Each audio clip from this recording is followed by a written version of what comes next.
You think this is the sound of peace, the gentle background noise of a quiet morning. But what if it's not noise? What if it's a conversation about you? There is a hidden language being spoken in your backyard. Every time you step outside, you are being watched, assessed, and discussed by a surveillance network more complex than you can imagine. And the verdict is in. Before you even see them, the birds in your yard have already seen you. They've noted your walking speed, where you're looking, and they've broadcast that information to every other living creature in the neighborhood. What are they saying? You might be surprised. Let's begin with the first signal, the one you've almost certainly heard. You step out your back door, perhaps with a cup of coffee in hand. Suddenly, from a nearby branch, an American robin lets out a series of short, sharp, repeated calls. It's not a song. It's an announcement. It's the large ground threat is here alarm. This isn't just a generic chirp. That same robin has a very different call, a high, thin whistle to signal a hawk soaring overhead. One sound means look down. The other means look up. When you walk into your yard, you trigger a specific alert, one reserved for creatures that walk the earth, like cats, foxes, and people. The message is broadcast. A large, unpredictable mammal is on the move. But the message gets far more personal than that. You are not just a human to them. You are that human. Research has shown that many common backyard birds possess a remarkable and perhaps unsettling ability. They can recognize, remember, and differentiate between individual human faces. Corvids, the family that includes crows, jays, and magpies, are famous for this. They can and will remember a person who has threatened them, and they will pass that information along to other crows. But it's not just the famously intelligent crows. Even common pigeons have been shown to distinguish between friendly and threatening individuals, changing their behavior based on their past experiences with a specific person. So when a blue jay in your yard screams at you, and only you, it's not your imagination. It knows who you are. They are building a file on you, one interaction at a time. Nowhere is this constant assessment more specific than with the black-capped chickadee. This tiny, seemingly simple bird possesses one of the most sophisticated communication systems we know of in the animal kingdom. Its familiar call, chickadee, is anything but simple. The real information is at the end. The number of D notes a chickadee adds to its call is a direct indicator of the size and danger level of a perceived predator. A single D might signal a large, slow-moving deer passing by. But a call ending in 4, 5, or even more D notes, that's reserved for small, agile, high-threat predators, like a pygmy owl perched silently on a branch. When you walk past, they are literally grading your threat level. Listen closely. How many Ds are you getting?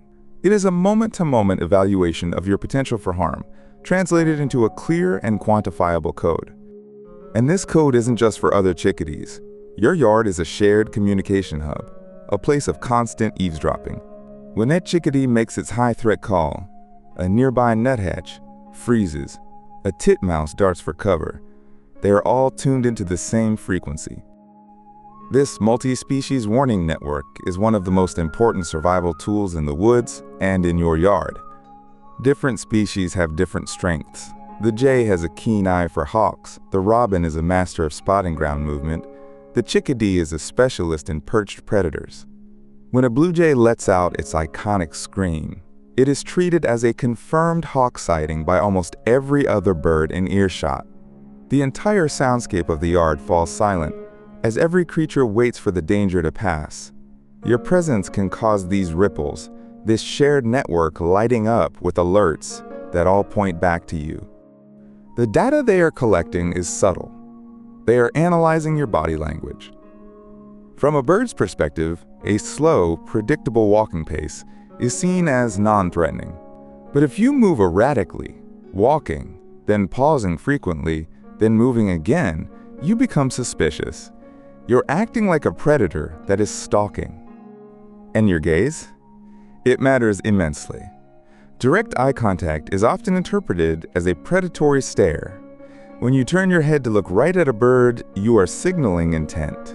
They notice.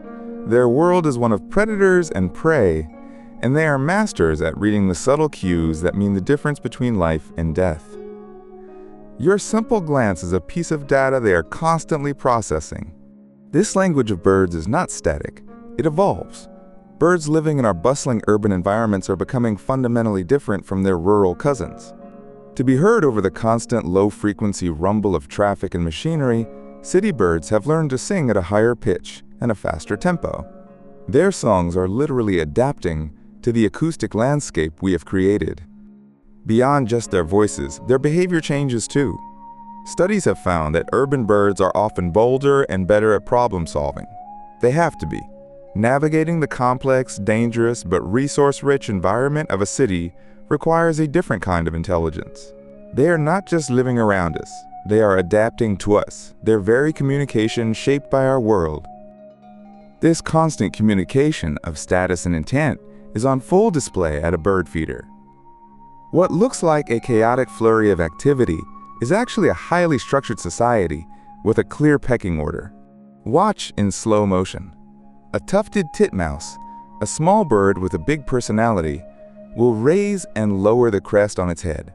This isn't just for show, it's a signal. A raised crest can communicate agitation or dominance, a warning to a lesser bird to wait its turn. A larger blue jay arrives, and smaller birds like chickadees and finches instantly defer, scattering to the edges. They understand the hierarchy. It's a silent, split-second negotiation of power, all communicated through posture, lunge, and display. So, with all this talk of alarms and threats, what is the sound you want to hear in your backyard? After the initial alarm calls cease, listen for what comes next.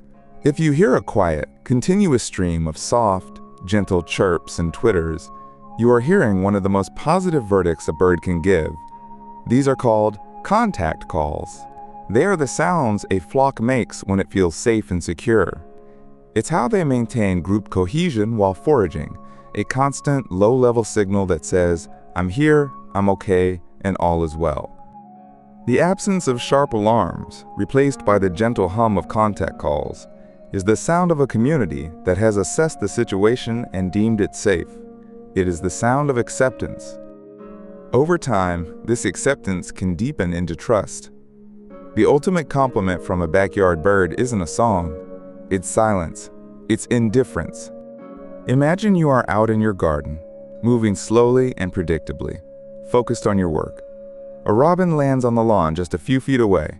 It doesn't give an alarm call. It doesn't fly away.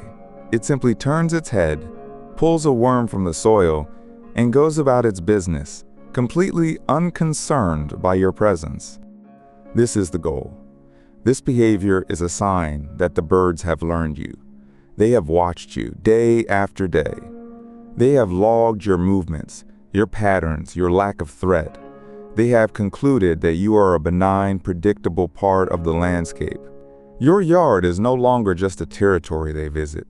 It's a place they can feel secure, even with you in it. It's a humbling reminder that while we watch them, they are seeing a world we cannot. A bird's eye perceives a reality fundamentally different from our own. They can see a wider spectrum of light, including ultraviolet or UV light. This means that a bird that looks plain to us might be a riot of hidden colors and patterns to another bird. Feathers that appear dull to our eyes can glow with iridescent UV signals, communicating health, status, and identity. The very plants and flowers in your garden have UV patterns, invisible to you, that act as landing strips for pollinators. They see a layer of reality that is completely hidden from our senses, a secret visual language painted all across their world. So we return to where we started, to the gentle sounds of your backyard. The calls and songs are the same, but they are no longer just background noise. They are a story. The sharp cry of the robin is the first chapter, the announcement of your arrival. The number of Ds from the chickadee is a footnote, a specific assessment of your behavior in that moment. The shared silence after a jay's scream is a moment of communal tension. And the soft, flowing river of contact calls? That is the sound of a story reaching a peaceful passage. The birds are the custodians of your yard's daily narrative. Their calls are a living, breathing verdict on your stewardship of this small piece of the planet. And when you step outside and the singing continues, when the soft chatter of the flock barely pauses, that is their final judgment. It is not just acceptance. You have become a trusted part of their world. You are no longer the cause for the alarm. You are simply home.